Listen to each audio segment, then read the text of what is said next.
चलिए सबसे पहले बात करते हैं शुड की। शुड का सीधा सीधा मतलब है चाहिए या होना चाहिए।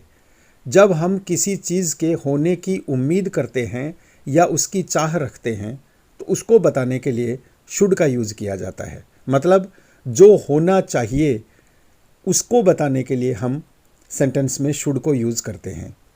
एक सेंटेंस से हम समझते हैं there should be more schools in villages. गाँवों में ज़्यादा स्कूल्स होने चाहिए। इसका कोई लीगल ऑब्लिगेशन नहीं है, बस हम ये उम्मीद करते हैं कि गाँवों में ज़्यादा स्कूल्स होने चाहिए ताकि बेटर एजुकेशन बच्चों को मिल सके। यहाँ शुड का मतलब वही हुआ, होना चाहिए। अगला जो इसका यूज़ है वो है किसी को भी सलाह देने के लिए, एडवाइस देने के लिए शुड को हम इस्तेमाल करते हैं। इसका भी एक सेंटेंस देखिए, you should consult a doctor. आपको एक डॉक्टर की सलाह लेनी चाहिए। इससे सीधा जाहिर होता है कि किसी आदमी की तबीयत खराब है और उसको ये सलाह दी जा रही है कि आप एक डॉक्टर को कंसल्ट कीजिए। यहाँ भी बात कमोबेश वही है कि होना चाहिए, यानी आपको सलाह लेनी चाहिए। इसका तीसरा स्पेशल यूज़ है जो कि बहुत ज़्यादा यूज़ होता है किसी को वार्निंग देने के लिए, किसी को चेताने के लिए। इसका मतलब है कहीं ऐसा ना हो या कहीं ऐसा ना हो जाए। सपोज़ कीजिए कीचड़ है, बारिश हो रही है और कोई आदमी बहुत लापरवाही से चल रहा है। आप उसको कहेंगे walk carefully लेस्ट you should fall. सावधानी से चलिए, कहीं ऐसा ना हो कि आप गिर जाएं। तो यहाँ देखिए लेस्ट के बाद सब्जेक्ट है, उसके बाद शुड का यूज़ है, यानी कहीं ऐसा ना हो के सेंस में भी शुड का यूज़ किया जाता है। और ऐसे में लेस्ट के बाद सब्जेक्ट और सब्जेक्ट के बाद शुड और फिर वर्ब की फर्स्ट फॉर्म यूज़ होती है। Walk carefully लेस्ट you should fall. सावधानी से चलिए, कहीं ऐसा ना हो कि आप गिर जाएं।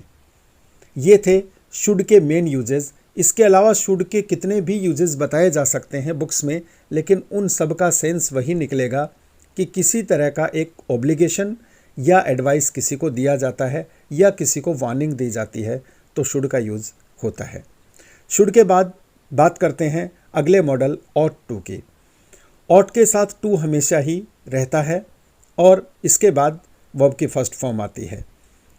इसमें और शुड में बहुत ज़्यादा फ़र्क नहीं होता, दोनों लगभग एक जैसा ही सेंस देते हैं। बस ऑट टू में एक मॉरल एडवाइस होती है। और दूसरी बात इसके बारे में स्पेशल ये है कि दोनों सिमिलर हैं, लेकिन ऑट टू को फॉर्मली यूज़ किया जाता है, यानी रिटन में ज़्यादा यूज़ किया जाता है, और शुड को इनफॉर्मली यूज़ किया जाता है। दूसरा फ़र्क ये है कि शुड बहुत कॉमन है, इसका यूज़ बहुत ज़्यादा होता है, और ऑट टू का यूज़ आजकल बहुत कम होता है, सिर्फ रिटन में या कहीं ग्रामर के क्वेश्चंस में ही इसका यूज होता है। सेंस वही है, ऑट टू का मतलब भी है चाहिए या होना चाहिए।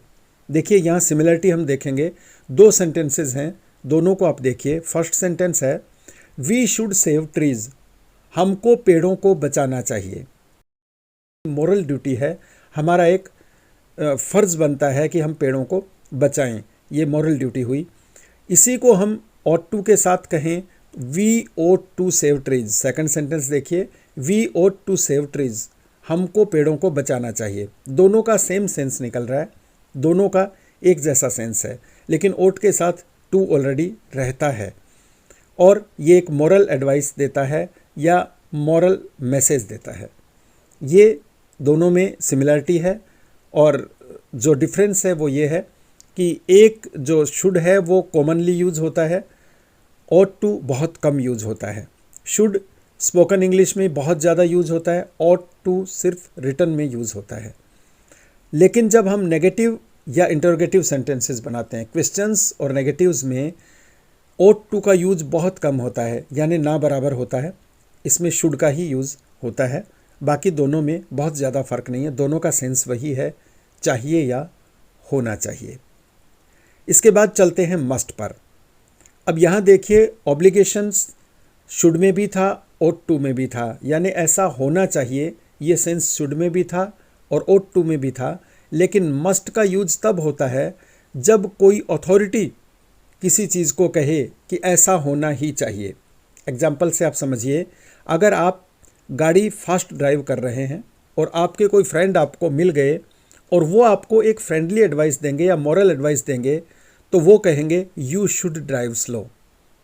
अब आप माने तो माने, ना माने तो ना माने। शुड का सेंस यही है कि आपको एक एडवाइस दी जाती है, मानना या नहीं मानना आपकी मर्जी पर है, क्योंकि एडवाइस देने वाले के पास कोई लीगल अथॉरिटी नहीं है।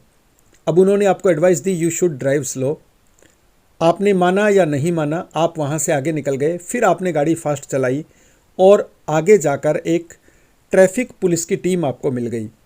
उन्होंने आपकी गाड़ी को रोका, आपका चालान बना दिया, आपको फ़ाइन लगा दिया। अब वो ये नहीं कहेंगे यू शुड ड्राइव स्लो, वो कहेंगे यू मस्ट ड्राइव स्लो, क्योंकि उनके पास एक लीगल अथॉरिटी है। जब कोई लीगल अथॉरिटी किसी काम को कहे आपको करने के लिए कि ऐसा होना चाहिए के बजाय ऐसा होना ही चाहिए, तो उसमें मस्ट यूज होता है। कहने का मतलब मस्ट में ज़्यादा स्ट्रॉन्ग एडवाइस होती है और उसमें एक लीगल अथॉरिटी भी होती है। दूसरी बात, मस्ट का यूज़ किसी भी डिडक्शन के लिए या कंक्लूजन के लिए किया जाता है, यानी आपके सामने कुछ फैक्ट्स हैं, कुछ चीज़ें हैं, कुछ तथ्य हैं, उनको देखकर आप अंदाज़ा लगाते हैं कि ऐसा है तो ऐसा होगा ही। जैसे आसमान में बादल हैं तो ऐसा माना जा सकता है कि बारिश होगी, तो हम कह सकते हैं कि it is cloudy, it must rain today, आज बारिश होनी चाहिए, क्योंकि हमारे पास कुछ फैक्ट है, कुछ बेस है जिसके बेस पर हम कह सकते हैं। अब इसमें भी यहाँ एक सेंटेंस देखिए, he has a BMW car, he must be a rich man. अब हम जनरली समझ सकते हैं कि BMW बहुत महंगी कार है और अगर किसी आदमी के पास वो कार है तो वो आदमी रिच होगा। यहाँ पे देखिए, पहले एक फैक्ट है कि उसके पास BMW कार है, ये फैक्ट है। इस फैक्ट के बेस पर हमने कंक्लूजन निकाला या डिडक्शन निकाला और हमने ये मान लिया कि वो आदमी रिच होगा ही, होना चाहिए नहीं, होगा ही। मस्ट है, इसका मतलब स्ट्रॉन्ग प्रोबेबिलिटी या स्ट्रॉन्ग पॉसिबिलिटी है। तो मस्ट का ये यूज़ भी होता है जब कुछ फैक्ट्स होते हैं, कुछ सबूत होते हैं और उन सबूतों और फैक्ट्स के दम पर हम जब कोई एक कंक्लूजन निकालते हैं, जब कोई जनरलाइजेशन करते हैं, तो वहाँ मस्ट का यूज होता है। इस सेंटेंस में यही है, he has a BMW car, he must be a rich man. अगला सेंटेंस है, अगला जो इसका यूज़ है वो है रूल्स एंड लॉज। अगर हम कोई नियम बताते हैं, कोई कानून बताते हैं जिस बात का कोई लीगल बेस होता है, उस बात को बताने के लिए हम इसका यूज करते हैं। जैसे you must not park here, एक कानून है, एक ऐसी जगह जो नो पार्किंग वाली है, जहाँ पे गाड़ी पार्क करने पर आपको फ़ाइन लग सकता है। ये एक लीगल बेस है इस बात का, तो आप यहाँ पे मस्ट यूज़ करेंगे, you must not park here. यहाँ पर बोलने वाला व्यक्ति जो है उसके पास एक लीगल अथॉरिटी है। अगर वहाँ पे कोई ट्रैफिक हवलदार हैं तो उनके पास लीगल अथॉरिटी है, वो कानूनन आपको कहते हैं you must not park here. तो जब कोई लीगल बेस किसी बात का हो, कोई कानूनी आधार हो और उसके आधार पर कोई लीगल अथॉरिटी आपको कुछ कहे, तो वो मस्ट के साथ कहा जाता है, you must not park here.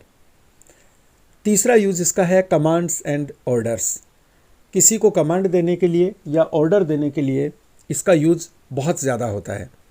जैसे इस सेंटेंस में आप देखिए, all students must wear school uniform, सभी स्टूडेंट्स को स्कूल यूनिफॉर्म पहननी ही चाहिए। अगर हम कहते all students should wear school uniform, उसका मतलब होता पहननी चाहिए। कोई ऐसा आदमी कह रहा है जिसके पास कोई लीगल पावर नहीं है, कोई अथॉरिटी नहीं है, तो वो शुड बोलेगा, लेकिन जिसके पास अथॉरिटी है वो मस्ट बोलेगा और उसको अगर नहीं माना तो एक्शन लिया जा सकता है। यानी यहाँ पे लीगल पावर है, यहाँ पे मस्ट का मतलब है ऐसा होना ही चाहिए, कानूनन ऐसा होना चाहिए। All students must wear school uniform, इसका मतलब है सभी स्टूडेंट्स को यूनिफॉर्म पहननी ही चाहिए, एक रूल है, ये एक लॉ है।